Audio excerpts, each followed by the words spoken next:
عطا ارشاد فرمائیں۔ الحمدللہ، اللہ تعالیٰ کا بے پناہ احسان ہے کہ مالک الملک نے آج پھر ہمیں اپنی یاد کی، اپنے ذکر کی توفیق اور موقع عطا فرمایا۔ چند باتیں انتہائی اختصار کے ساتھ، کیونکہ وقت کم ہوتا ہے مغرب و عشاء کے درمیان محفل کے لیے، تو اصل تمہارا مقصد اللہ کا ذکر ہے، وہی ذکر کرنے میں یہاں جمع ہوئے، لیکن مختصر طور پر اپنی حاضری کے لیے چند گزارشات۔ حاضرین محترم، آپ کی اور میری خوش قسمتی ہے کہ اللہ تعالیٰ نے ہمیں یہ موقع عطا فرمایا ہے، اور بار بار ہمیں یہ موقع عطا فرماتا ہے کہ ہم اس کے ذکر کے لیے اکٹھے ہوتے ہیں۔ اللہ تعالیٰ کا ذکر بہت بڑا انعام، اللہ تعالیٰ کی ایک بہت بڑی نعمت ہے جو انسان کو ملی ہے۔ ایک ایسا راستہ ملا ہے، ایک ایسا طریقہ انسان کو ملا ہے جس سے اللہ تعالیٰ اور اس کے بندے کے درمیان ایک راستہ کھل جاتا ہے۔ اور حاضرین محترم، یہ ایک ایسی عبادت ہے کہ جس کا اللہ تعالیٰ فوری جواب دیتا ہے، اور فوری طور پر اس کی رحمتیں اور برکتیں آپ پر نازل ہونا شروع ہو جاتی ہیں۔ فاذکرونی اذکرکم، دیکھیں کتنی جامع آیت ہے، اللہ تعالیٰ نے کتنی خوبصورت بات فرمائی ہے ہمیں سمجھانے کے لیے کہ میرا ذکر کرو، میں تمہارا ذکر کروں۔ یعنی جیسے ہی آپ اللہ تعالیٰ کو یاد کرنا شروع کرتے ہیں، اس کا ذکر کرتے ہیں، رب ذوالجلال اپنے بندے کو یاد کرتا ہے۔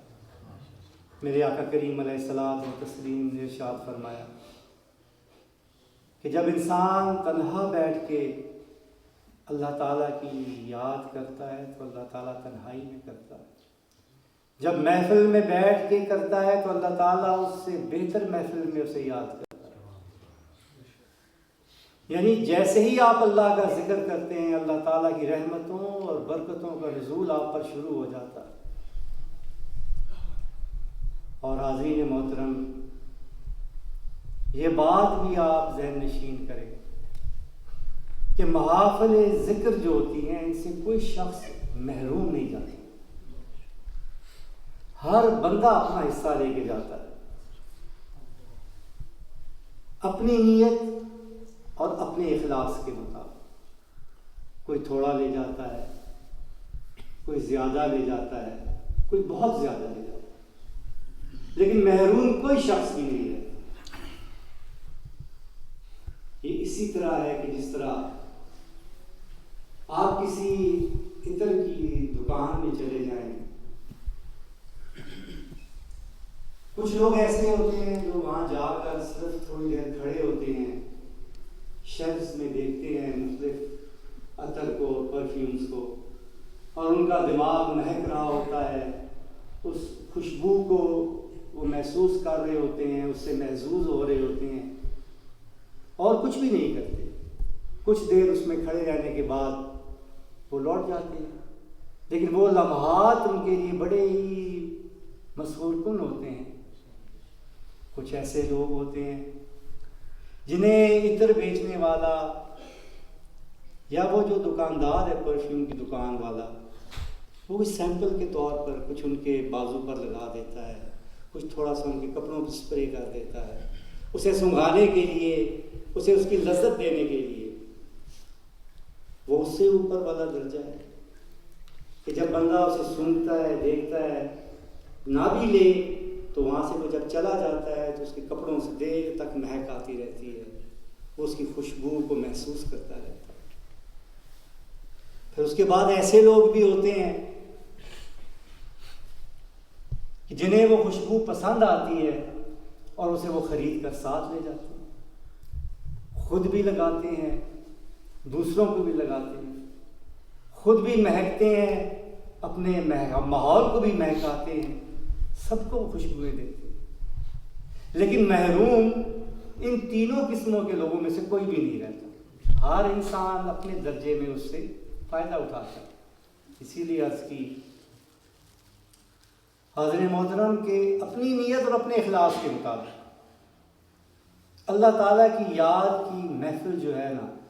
اس سے کوئی بندہ بھی محروم نہیں رہتا، لے کے جاتا ہے، دامن اپنی جھولی بھر کے ہی اٹھتا ہے۔ یہ اللہ تعالیٰ کا بہت بڑا فضل و کرم ہے کہ اس نے ہمیں یہ موقع عطا فرمایا۔ یہ ذکر ایک ایسی اللہ تعالیٰ کی نعمت ہے کہ جب آپ بیٹھ کر اللہ کا ذکر کرتے ہیں ایک محفل میں تو فرشتے آپ پر اپنے پروں کا سایہ کر دیتے ہیں،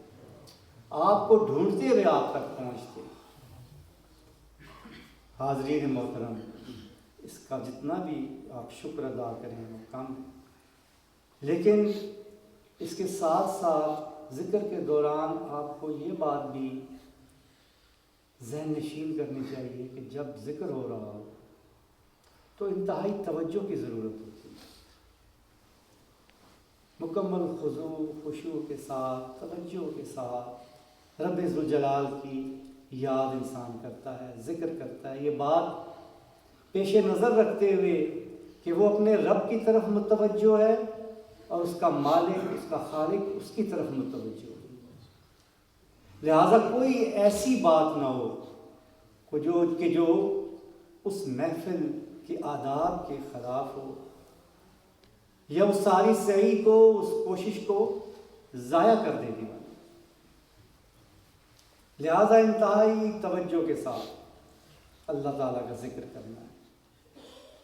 اور یہ توجہ جو آپ کو اللہ تعالیٰ کی ملے گی اس سے آپ نے فائدہ بھی اٹھانا ہے کہ محفل ذکر کے بعد جب دعا ہو تو انتہائی عاجزی کے ساتھ اپنی ساری ضرورتیں، اپنی حاجتیں، اپنی باتیں اپنے دلوں میں رکھ کے رب ذوالجلال کی بارگاہ اقدس میں پیش کر دینا، اس یقین کے ساتھ، اس امید کے ساتھ کہ اللہ تعالیٰ آپ کی ساری آرزوئیں، آپ کی تمناؤں کو پورا فرمائے گا، یقیناً پورا فرمائے گا، کیونکہ وہ کائنات کے تمام خزانوں کا خالق بھی ہے اور مالک بھی۔ اور جیسا کہ میں ہمیشہ عرض کرتا ہوں کہ دعا صرف الفاظ کے مجموعے کا نام نہیں، جس دعا کی قبولیت کا وعدہ کیا گیا ہے اور بشارت دی گئی ہے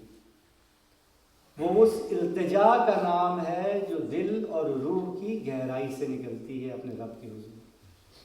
لہٰذا انتہائی توجہ کے ساتھ دعا کیا کریں، اپنے خالق اور اپنے مالک سے مانگتے ہوئے انتہائی توجہ کے ساتھ۔ ایسا نہ ہو کہ ہاتھ اللہ کی بارگاہ میں اٹھے ہوئے ہوں، چند جملے اور الفاظ ادا ہو رہے ہوں، بندے کو خود مفہوم نہ معلوم ہو میں کیا رہا ہوں، خیالات منتشر ہوں، ایک روایتی اور رسمی طور پر ہاتھ اٹھائے اور آمین کر دیا، نہیں، ایسا نہیں ہونا چاہیے۔ یہ دعا نہیں ہوتی، یہ دعا کی بے ادبی ہوتی ہے، کیونکہ آپ اپنے مالک سے مانگ رہے ہوتے ہیں، اس کی بارگاہ میں حاضر ہوتے ہیں، اس کی بارگاہ میں التجا کر رہے ہوتے ہیں۔ اسی لیے ان آداب کا بہت خیال رکھا کریں۔ وقت مختصر ہے، انشاءاللہ تعالیٰ اب اللہ تعالیٰ کا ذکر ہوگا اور انتہائی توجہ کے ساتھ اللہ کا ذکر کریں، اس کے بعد دعا۔ بسم اللہ الرحمن الرحیم۔ بسم اللہ الرحمن الرحیم۔